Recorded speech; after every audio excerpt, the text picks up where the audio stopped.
Speak today about the so-called Schumer Amendment. Now, that's not the name that some people give it, but I'll give it that name. Abraham Lincoln said, if you call a dog's tail a leg, how many legs has a dog? 5? No, it has 4, because calling something doesn't make it that.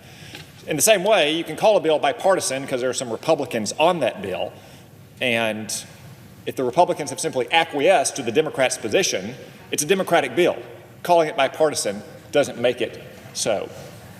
Let's just walk through a few of the weaknesses of this bill. So first, the enforcement holiday for illegal immigration. You might call it the Ollie Ollie Oxenfree position, because it declares to anyone worldwide, if you get to the United States in the next 4 months before June 30th, 2018, Ollie Ollie Oxenfree, the Department of Homeland Security will not enforce our laws against you.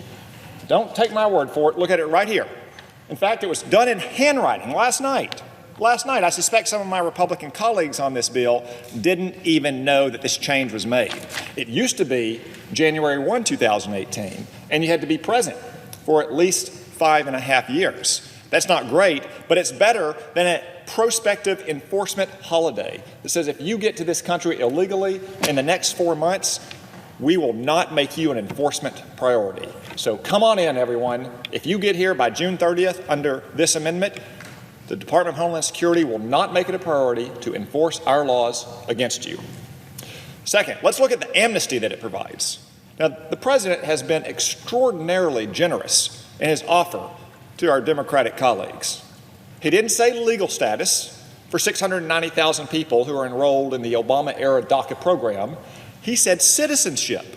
He said a full opportunity for citizenship for 1.8 million people. 1.8 million people who are not just enrolled in the program, but would have been eligible for the program had they enrolled. This amendment would expand that to almost 3 to 4 million people by lifting the age limits, by lifting the age caps. A vast amnesty just among those younger people of 1/4 of the people who are here in this country illegally. But third, it gets even worse than that. The entire rationale of the DACA program is that children ought not pay for the sins of their parents. How about the parents pay for the sins of the parents? This bill would allow the effective legalization of the very parents who created this problem in the first place. Now, the sponsors of this amendment will say, no, we prohibit the parents from getting legal status. Let's look at how they do that. They say that no person can receive legal status if the Department of Homeland Security can show they knowingly assisted the entry of a minor into this country. Now tell me how the Department of Homeland Security is supposed to make that showing. How are they supposed to go back 10, 15, 20, 25 years and show that this illegal immigrant knowingly brought that person into this country? It's preposterous. It's the exact reason why so many immigration bills have failed for so many years in this body. Because the Democrats write bills that they claim does one thing when in reality it does the exact opposite thing. The exact opposite thing. Fourth, they say that it reforms chain migration, or at least make down payment on it. Here's what it actually does. It briefly delays a tiny class of persons from being sponsored by newly legalized immigrants. Only about 25,000 per year of the adult children of green card holders. It takes those and applies them to other adult children, and when those immigrants become a citizen, guess what? They get to sponsor their adult children again.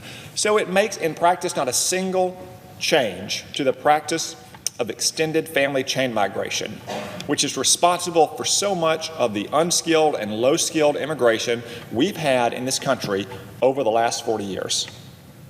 It makes no changes whatsoever to the diversity lottery, not a single one.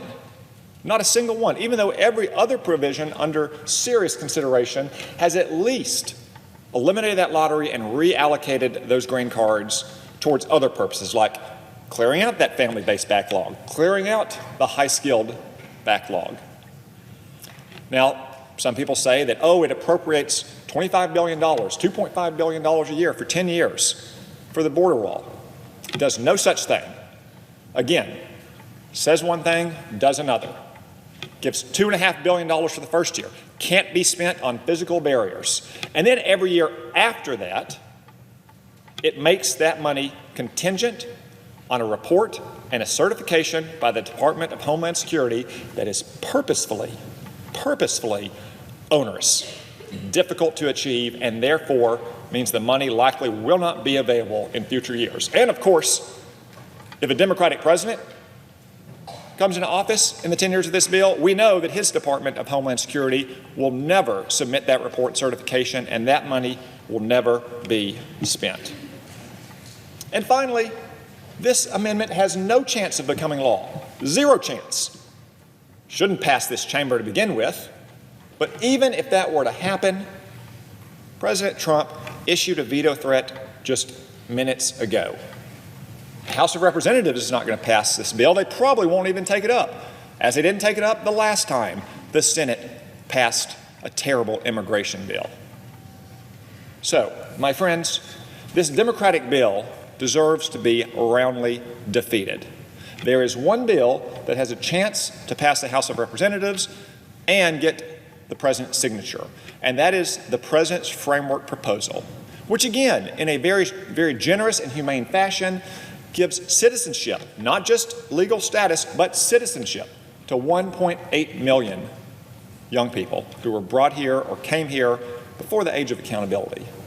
On the other hand, it mitigates the negative consequences of that decision, which we all know will happen. First, to control the increased incentives for illegal immigration, it provides the money and closes the loopholes necessary to secure our southern border.